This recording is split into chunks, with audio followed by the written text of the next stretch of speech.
This week, Tom Kellermann from Contrast Security is with us to discuss the latest cybercrime trends. Then Donald Fisher from Tidelift joins us to talk about the impact of the new national cybersecurity strategy on organizations building with open source. Finally, in the enterprise security news, lots of new funding, the 10 plagues of cloud security, 69 ways to F up your deploy, rolling out YubiKeys harder than you thought, ChatGPT concerning insurance companies now, understanding data governance when using ChatGPT, cybersecurity, the new high school curriculum requirement, the importance of collaboration to cybersecurity, and when tires attack. All that and more on this episode of Enterprise Security Weekly. This is a Security Weekly production for security professionals by security professionals. Please visit securityweekly.com/subscribe to subscribe to all the shows on our network.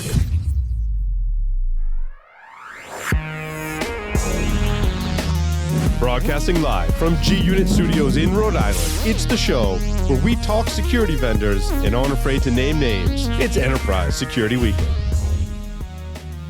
Attackers are only getting more proficient, so how can you proactively adapt your cybersecurity strategy? Core Security by Fortra helps you uncover and prioritize the risks that pose the biggest threat to your organization. Core Impact is a penetration testing tool that safely finds and exploits vulnerabilities using the same techniques as attackers. You can conduct advanced pen tests with ease using certified exploits and automation. Take your engagements further by pairing with our red teaming tools from Cobalt Strike and Outflank. Learn more at www.securityweekly.com/core security. Welcome to Enterprise Security Weekly and happy National Burrito Day. This is episode 312, recorded on Thursday, April 6, 2023.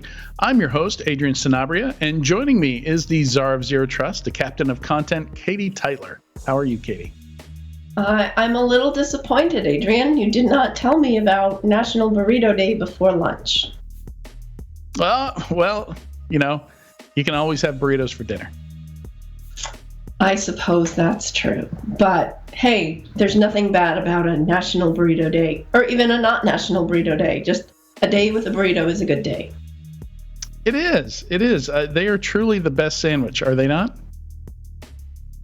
I agree, but I think there are going to be a few people who are listening to this who are now shaking their fists at clouds saying a burrito is not a sandwich.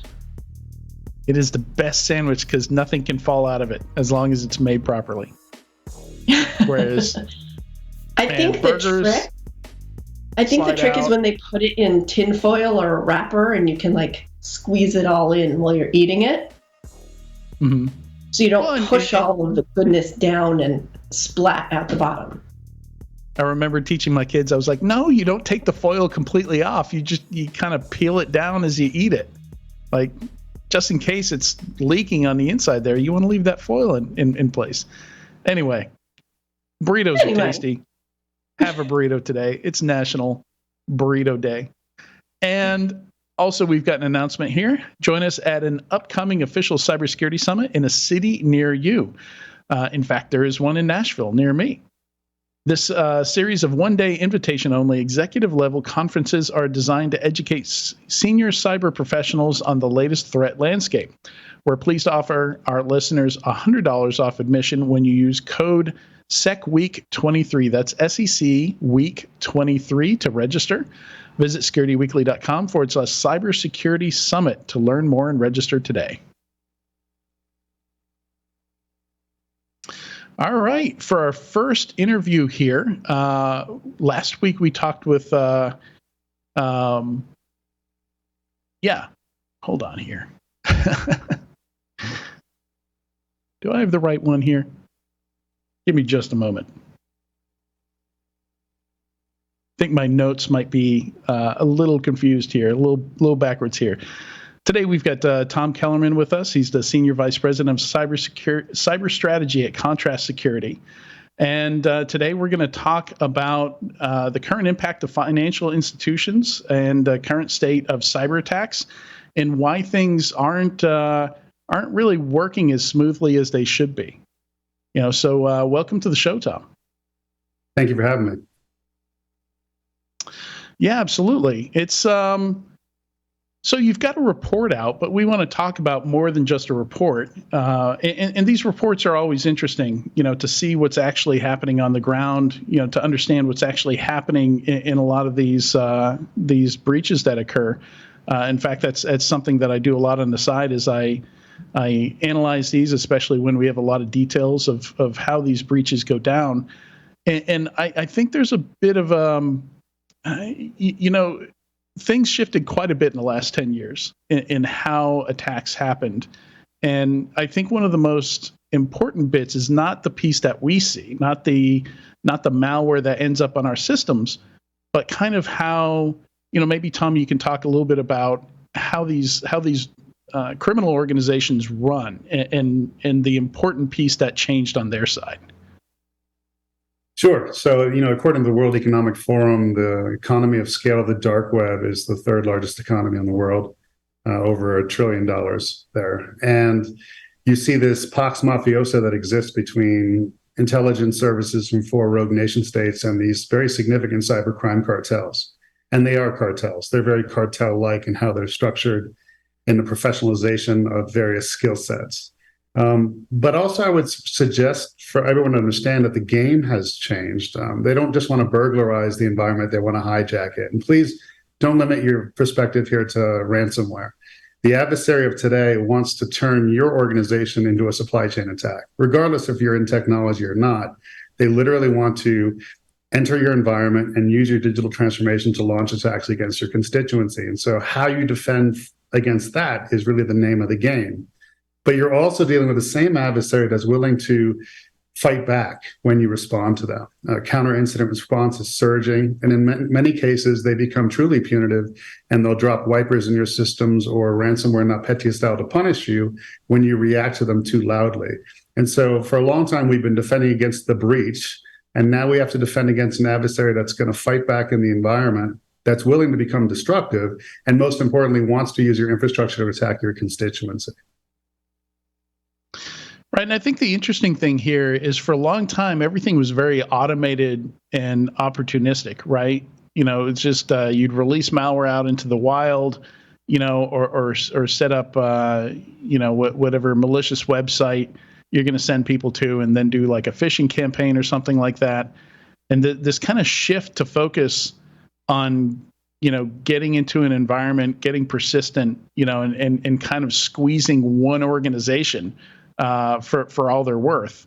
That's a big move, right? It's a big move. And they also want to use the trust and confidence in the brand of that organization, the more significant, the better, to launch attacks again from the digital environment that they've created. And so you have to be very concerned now as a security professional about your environment being used or your code being used to attack your constituency. And thus, you need to really defend from within, because you can't make an assumption that breach will never happen, particularly when you're dealing with adversaries that are working with intelligence services from an axis of evil in cyberspace comprised of obviously Russia, China, North Korea, and Iran, all of which who are collaborating as evidenced by recent reports. Yeah, and I one of the things that I think irritate me the most is when I see things flagged as ransomware solutions, right? As if you could have, any one solution to or any one product could solve the kind of broad opportunistic nature of these extortion campaigns, which even calling it, referring to extortion as ransomware also kind of irks me a little bit, because it's much broader than that. When we say ransomware, we're referring to step 17 of a long process that involves getting into your organization, laterally spreading around, making sure you can get back in even if they try and kick you out, the persistence, all that stuff. And I feel like it kind of does the industry a disservice when we just focus on that step 17, that piece of malware. What's that piece of malware doing? Oh, it's encrypting files. So the ransomware solution is better backups, right? Not so much, right?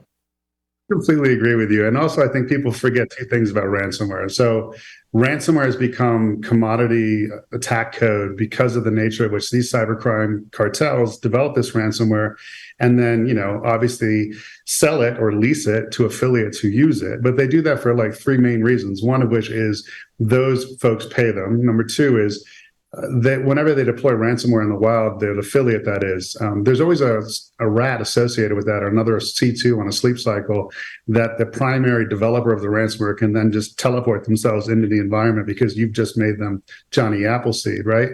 And beyond that, they can create a free fire zone, right, with a multiplicity of actors, right, that allow them to do long-term, more pernicious campaigns. But just in terms of reacting to ransomware in general, we need to remember that every single piece of ransomware out there deploys rats. So if you eradicate the ransomware, whether you do it legitimately or you pay for the key to decrypt it, or the law enforcement community gives you the key to decrypt it, and you feel like the problem is over because you've eliminated the presence of the malware on all your hosts, and you haven't evaluated whether the rat is still there, you're doing yourself a huge disservice, because that rat is used by access brokers. That rat is used by intelligence services to get back into your system unbeknownst to you. Yeah, and then there's the other aspect of this, which you alluded to, in that as this evolves and they're now stealing your data and threatening to leak your data unless you pay. Now it's not about an encryption key anymore. It's about just pay or I'm going to make this public. Now that works on many different fronts. It's not just the company that you can ransom for keeping that data private. It's the people who own that data, the employees, the customers, maybe your partners, because you've got data that more parties are concerned about than just the company that it was stolen from, right? Very true. And in the cyber Bank Heist report that I authored, it's been writing for 6 years, it was notable that for the past few years that it became obvious to the participants in the study that adversaries, cybercrime cartels, and spies were targeting systems for the presence of non-public market information. They were trying to steal that non-public market information and use it for digital front running or digital insider trading. But it got worse than that. You see that become so mainstream now that you're seeing something called shoxing, which is they hack your system, they short your stock, and then they dox you. And this just highlights not only their understanding of the financial sector in the world we live in, but also the nature in which the crime has really moved from just extortion or theft of money to the theft of non-public market information and the utility of that to make trades. So, what's your opinion before we get into the report? And I would like to get into the report here and some of the insights there. All the stuff that we're talking about does kind of revolve around the simplification of getting paid, where in the past they would steal data, they try and sell that data. A lot of overhead involved with trying to fence credit card numbers and get money out of people's accounts, buy iPhones, sell iPhones, stuff like that, versus, send some Bitcoin to this account. How sticky can that be? Is OFAC and KYC going to make a dent in any of these payments? I even heard last year we actually saw a decrease, at least according to the FBI, in the number of companies making payments, which is a good sign. But how long can this stick around? This and how can you KYC when you have no idea who it is that's attacking you? So if you're talking about FBI stat vis-a-vis ransomware payments, yes, ransomware was less impactful last year. Ransomware was paid for less last year. There were some big wins and going after and taking down some crews and gangs and their infrastructure associated with that, as the FBI and others have taken their gloves off. But when it comes to KYC and OFAC and the rest of this, let's remember that the majority of ransomware payments are actually buttressing the economies who have been sanctioned, whether it be North Korea, Russia, Iran, or others. Those economies, even though it's not nation-state actors that are launching the ransomware at you, those cybercrime crews or cartels, depending on where you are beholden to the nation-state in order to maintain their untouchable status from Western law enforcement. If we don't go after regulating cryptocurrencies, specifically going after entities like Monero that are truly turning a blind eye to the tremendous amount of malicious activity and cybercrime conspiracies that are going on there. We'll never put a dent in this if you talk about following the money. I think those digital currencies and exchanges that want to become legitimate should be forced to abide by KYC, should at a minimum have the capacity to freeze transactions, and also collaborate with international law enforcement when it relates to a proven, verified cybercrime or child porn conspiracy. Right. And so regulation of cryptocurrency is just something that's going to have to, I mean, on the one hand, thanks to the ledger, we can see where the money's going in a lot of these cases. I think Monero is a little bit more anonymous than Bitcoin, but Monero tends to be the one where they'll just put up the miners, right? Like they'll mine Monero using your infrastructure, using your electricity costs, whereas ransoms, do they still tend to be in things like Bitcoin and Ethereum? They do, but also they're tumbled into other forms of virtual currencies, right? And then Monero seems to be one of the most widely accepted by the cybercrime cartels themselves. And it's not necessarily Monero participating in that economy of scale, but they're definitely turning a blind eye to it on purpose. And we actually had here at Security Weekly, on one of the Security Weekly servers, had a Monero miner to deal with. There was I think Paul talked about it last night on Paul's Security Weekly, so check that out if you want to hear how one of our servers got hit. And they didn't really do much. They didn't get root access to the machine. They brute forced an account and just ran a script that mined Monero, and they did a cleanup of it, and Tyler Robinson helped with that. But just hitting close to home. Yeah. All right, let's talk about so the report here. You say you've been doing this for 6 years. What are some, now that you kind of have that broad view that doing any similar report over a 6-year period, doing it once a year, gives you, what were kind of the was there anything unexpected here, anything notably different that wasn't just kind of up and to the right, like the typical increases that you statistically expect when doing this kind of report?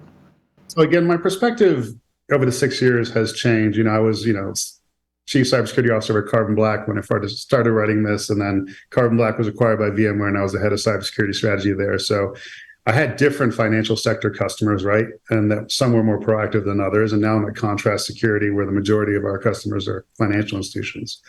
I'd say the attack vector of choice this year, and when it relates to just vectors, was APIs.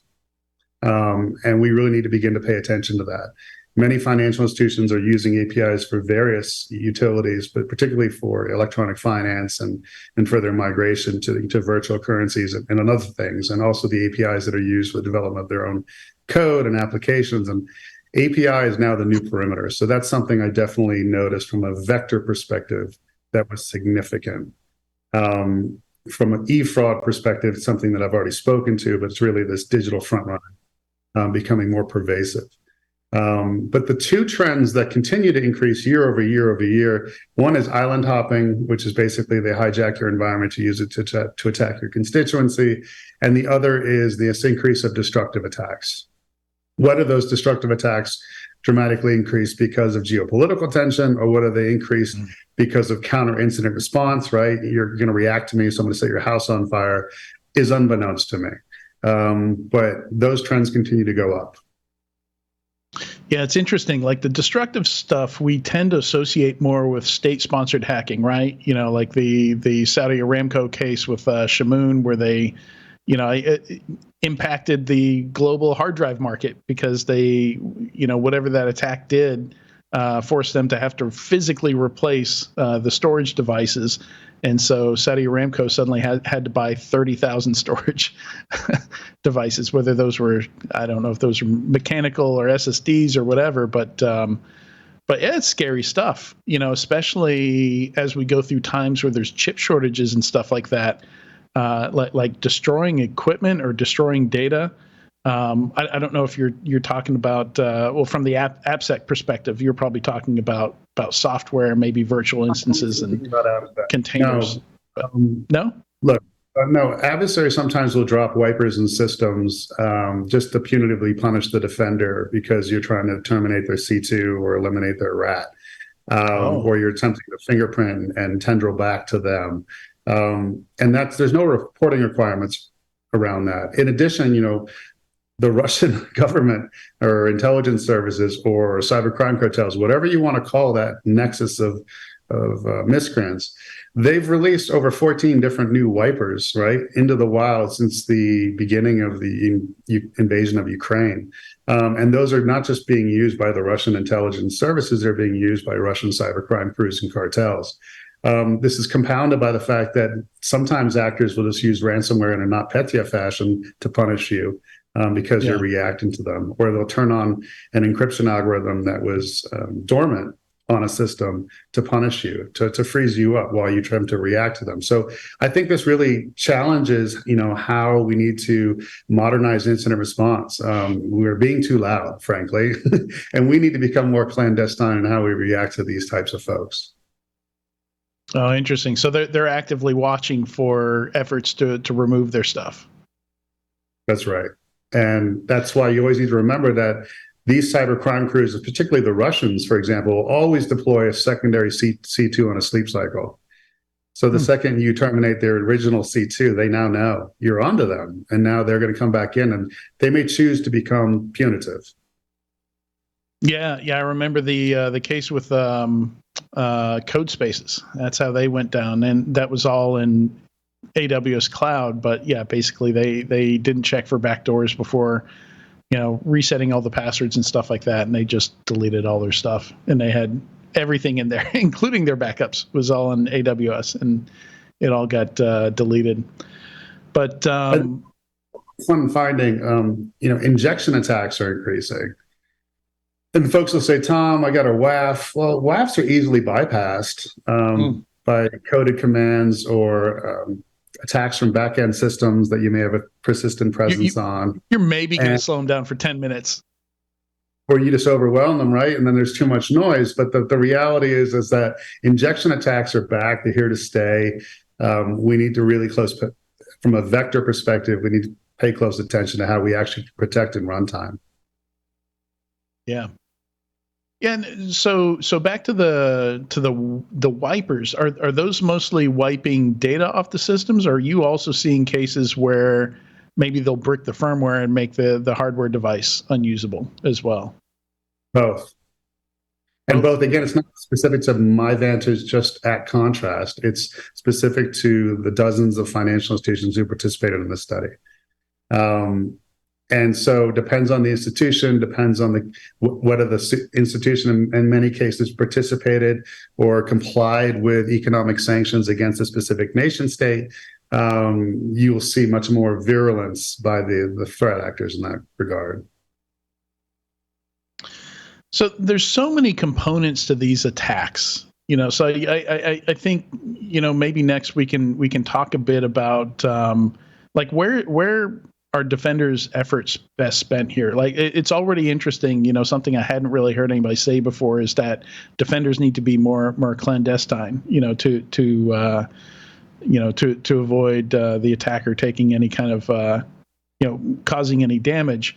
But where else, across this whole attack chain, should we be focusing our efforts, or should we even be focused on the attack chain and more focused on just getting some fundamental security stuff in place that a lot of companies don't already have?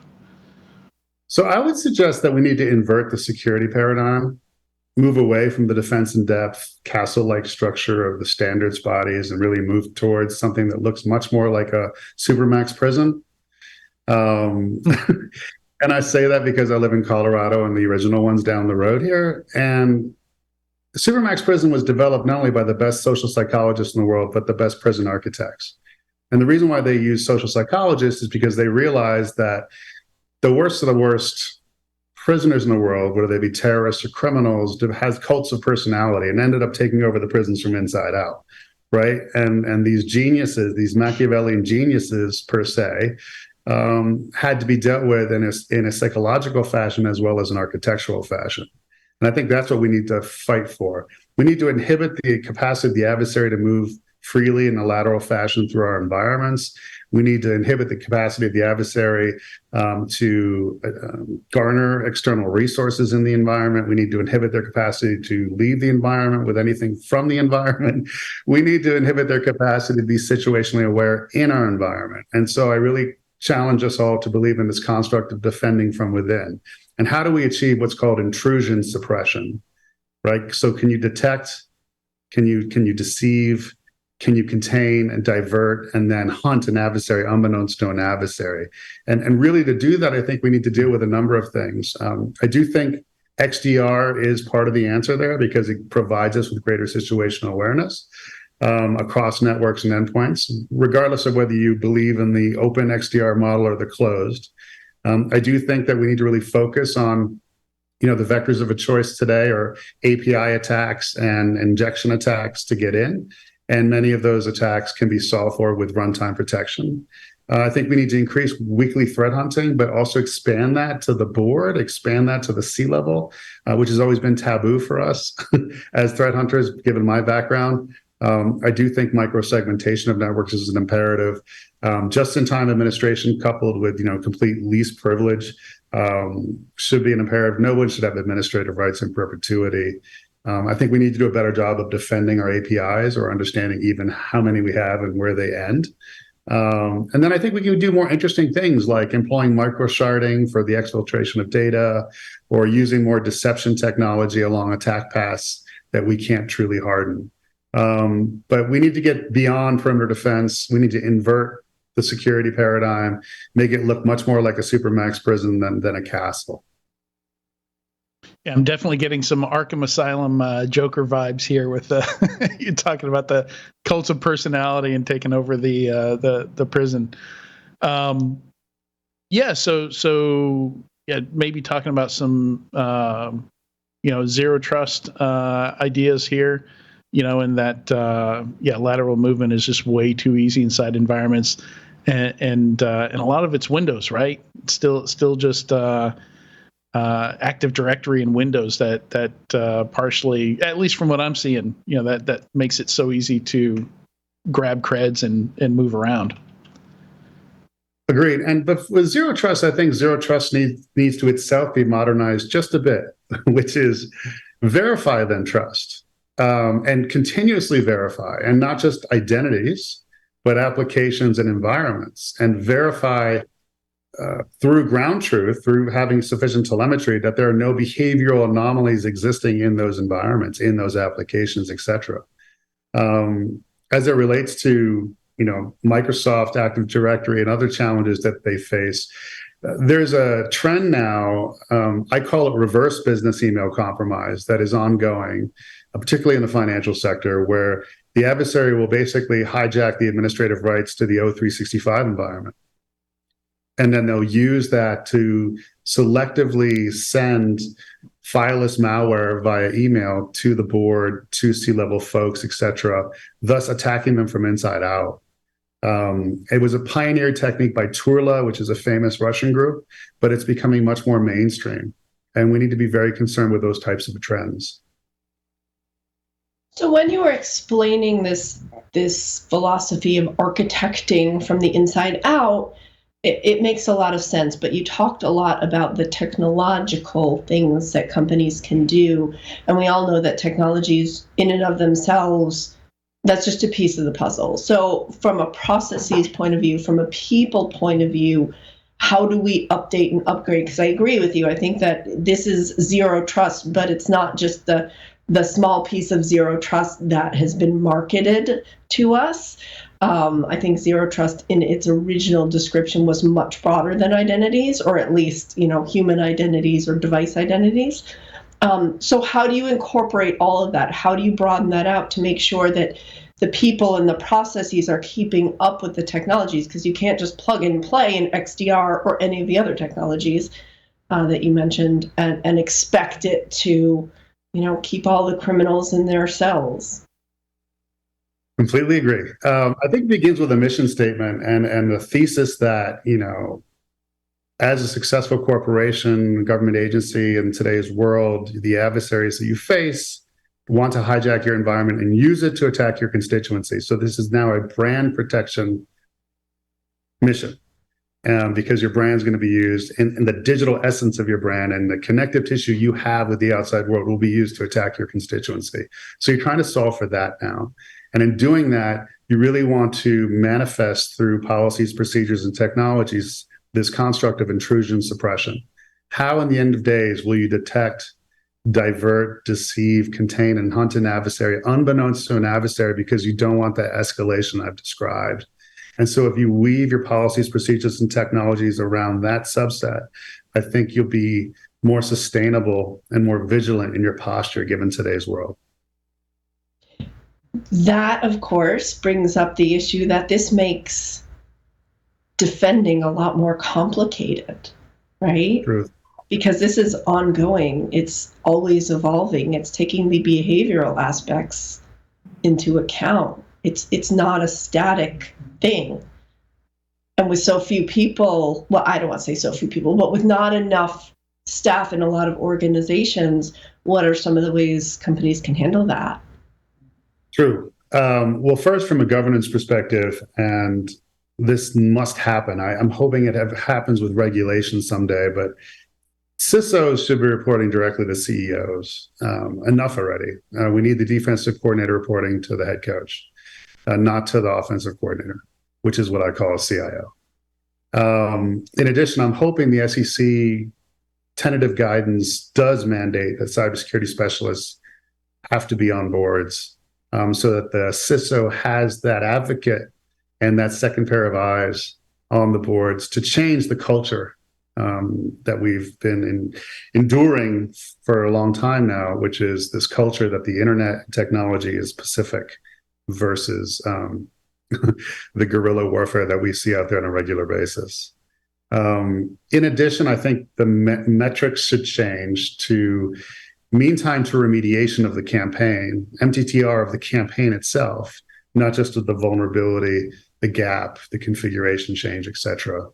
But yeah, I'm hoping that consumers and other businesses begin to judge companies they conduct business with specific to initially that they care about security because they do have a CISO that reports to their CEO, that they do have a cybersecurity specialist on their board, that they do believe in constructs like zero trust and intrusion suppression, that they are investing a significant portion of their IT budget in sustainable IT, which is cybersecurity. And to build on Katie's question, operationally, how are you seeing people get better at hunting? Because in my experience, and I've been on both sides, but I specifically attempted to build some services that would help companies do this. And I see a few companies doing it now, but I don't want to lead the answer to the question. But yeah, how do you know that you're able to detect stuff without just waiting for the attack to happen? How do you operationally get better at hunting and knowing whether or not you're going to be seen? Like the next thing that you do is going to get caught and trigger them. Yeah. So obviously I came out of Carbon Black. We pioneered EDR, and now EDR has evolved into XDR, and everyone's moving down that pipeline. But it goes beyond that. If you don't have enough people to truly man the hunt teams and to truly effectively understand the telemetry, then I do believe in outsourcing to MDR firms. But the MDR firm that you outsource to shouldn't be the cheapest, and it should also be the one that has the most knowledge of your industry. Like they should be really focused on, let's just say, the financial sector, and that's why they have greater knowledge and context around that.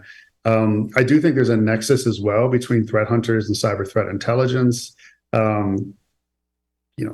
Tailored cyber threat intelligence like Intel 471 and others, complete with, kind of support from an MDR firm when needed, or an IR firm that understands your space. But if you don't have the bodies, you don't have the staff, I do believe in the MDR community. Not all MDRs are equal, as we all know here. And not all MSSPs are equal either. And speaking of detecting the attackers, you mentioned deception, I think, at some point here. What big kind of fan a role of do deception. yeah. I'm a big fan of deception. I was on the advisory board for Ativo. I was one of the original investors in TrapX. I think there's a lot of utility in deception, and the utility of deception for attack paths that can't be hardened, deception to be used to divert adversaries from critical assets, and deception to be used to get telemetry on adversaries. I think there's a long-term discussion about active defense and the viability, where it ends and begins. I don't think the legal world has really wrapped their heads around, well, can I actually destroy my data fully when it leaves my environment and enters another environment? Am I allowed to track my own data when it leaves, et cetera, et cetera? And so I'm looking forward to those court cases playing out eventually. Yeah, and so you mentioned earlier, just want to run back to a few things here. You mentioned getting admin access to things like Microsoft 365, maybe Google Workspace, attacking employees from the inside, basically looking like an internal employee. Do you have any insight into how they're getting that level of access? So we call it RBEC, reverse business email compromise. And Right. It was pioneered by Turla, Turla. And there's an entire kill chain specific to Turla on MITRE's website. And that's how they initially began to achieve that type of access. But nowadays, one of the challenges with detection response, whether it's MDR or XDR, is that they have no visibility below the waterline. They can see everything that's occurring at the network level and the endpoint level, but they really don't have any understanding of what's going on in their applications. And I'm not talking about SBOMs. I'm not talking about vulnerabilities in code, but they don't really understand what their applications are doing when they're running. And many times applications can be used through routes as a new form of lateral movement, which is probably why I'm here at Contrast. Right. And you can't put a runtime agent on Microsoft 365 because it's a SaaS app, right? Right. Now, runtime can be used in SaaS environments, and they can be used on legacy environments. But I think a lot of people are accustomed to the whole construct of RASP, but RASP has been modernized since the days of the original RASPs. And RASP can actually provide you with that visibility, but also the route coverage you need to understand, like, what is this app trying to communicate with what host, and what is it actually doing?